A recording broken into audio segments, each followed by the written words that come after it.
Hi guys, today we will discuss about the ribosomes. We will go through the introduction, definition, discovery, structure and the function of ribosome. First of all, introduction. Ribosomes are small organelle found in each type of cell, both in prokaryotic and eukaryotic cell. They are the only organelle that is present in the prokaryotic cell and they are not membrane bounded. Definition. This is the cell organelle consisting of proteins and RNA and function as protein synthesizer. A ribosome complex is made up of different ribosomal subunits. Discovery. It is discovered by the Romanian cell biologist George Palade in 1950. It appeared under the microscope as dense granules can be seen through the electron microscope. So let's discuss about the structure of ribosome. A ribosome has two main constituent elements, protein and RNA. Protein is about 25 to 40% and RNA is 37 to 62%. Two main subunits present in the ribosome are a larger subunit and a smaller subunit. Structure of a ribosome. Prokaryote subunit.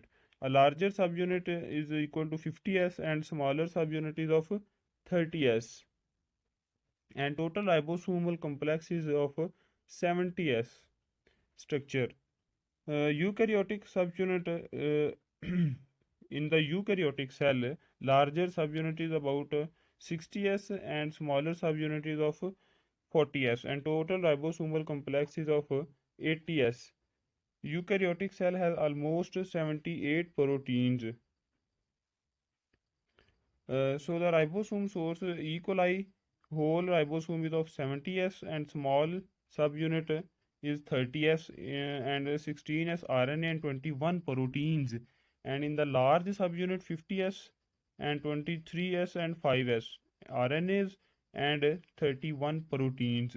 Rat cytoplasm ribosome whole is of 80s, small subunit is of 40s, and RNA is of 80s and 33 proteins.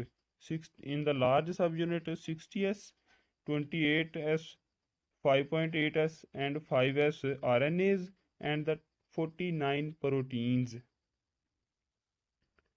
S is basically Svedberg.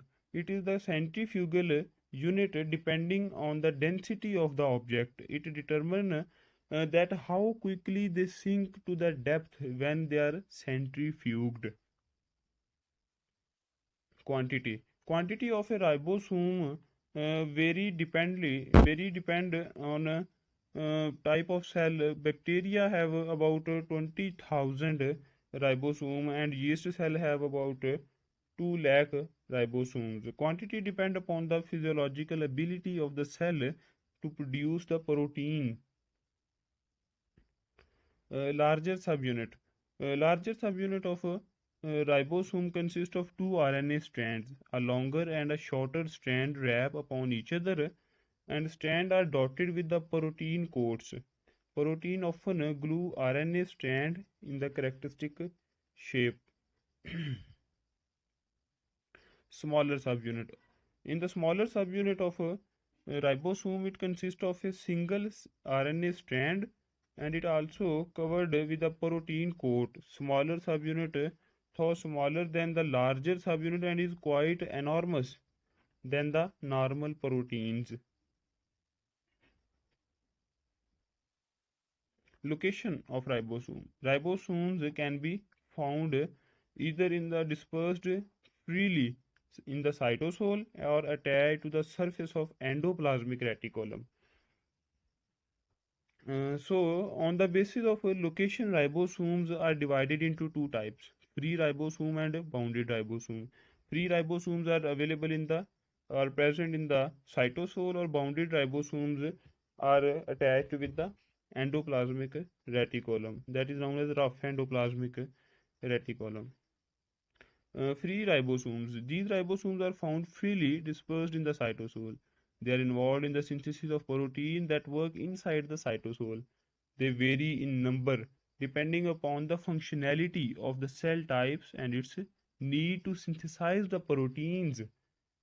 And the bounded ribosome, they are found attached to the surface of endoplasmic reticulum, making them rough endoplasmic reticulum. The protein assembled in these ribosomes are either transported to the outside of the cell or are included in the cell membrane. So let's discuss about the function of ribosome. What is the function of ribosome in the cell? Main function of the ribosome is the translation of genetic information encoded in the nucleotide bases of DNA into amino acid sequence of proteins. This is also known as gene expression. Translation. The two ribosomal subunits join to translate the mRNA, messenger RNA, into protein. The following are the steps of translation: initiation, elongation, and the termination. Let's discuss it in the detail. Initiation. To begin the initiation, the small subunit of ribosome attached to the messenger RNA and the small subunit then move along the messenger RNA until it reaches to the first readable codon. This codon always codes for the amino acid methionine. Then the transfer RNA molecule are next to enter. These charged molecule of RNA bring the amino acid to the ribosomes. Each transfer RNA has triplet coding sequence that correspond with the amino acid it carries along.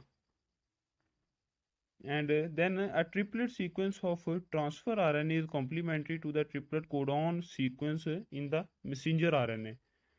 Each triplet codon sequence in the messenger RNA and transfer RNA corresponds to a specific amino acid. After the first transfer RNA moves into the place, a large subunit of ribosome attaches to the small subunit. The complete ribosome consists of two sides, peptide left and amino acyl that is right. So the next step of the translation is the elongation. After the first transfer RNA has attached to the peptidyl site that is the left, a second transfer RNA enters the complete ribosome and attaches to its complementary messenger RNA codon in the amino acyl site in the right side.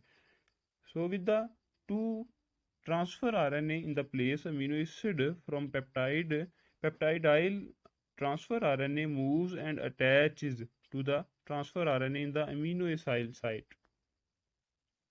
No longer bearing an amino acid, the transfer RNA from the peptidyl site leaves the ribosome.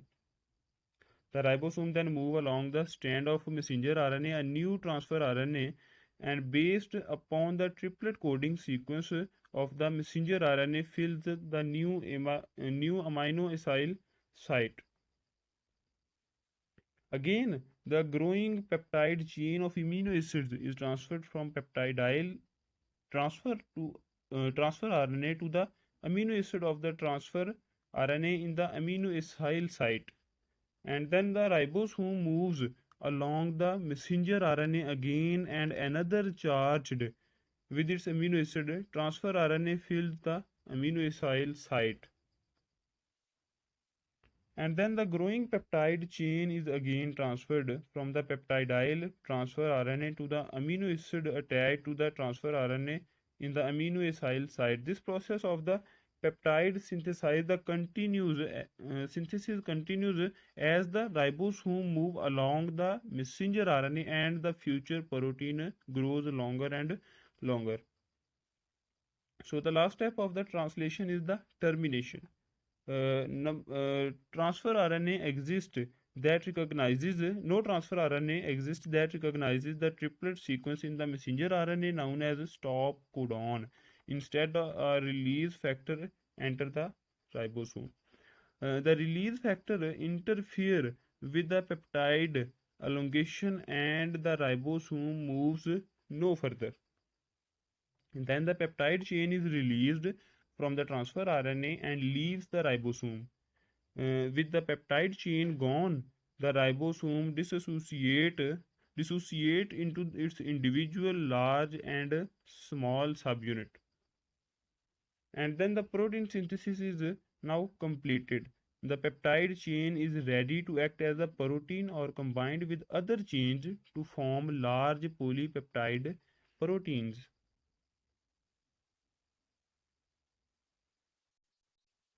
So the ribosome associated diseases. During the overburdening or stress condition of endoplasmic reticulum and thus ribosomes are present on them function improperly, and this improper functioning is characterized by the improper folding of proteins. As a proper characteristic final folding of a protein determine their function, the improper folding disrupt the normal functioning of the protein, causing a number of deadly diseases. Some of such diseases are following.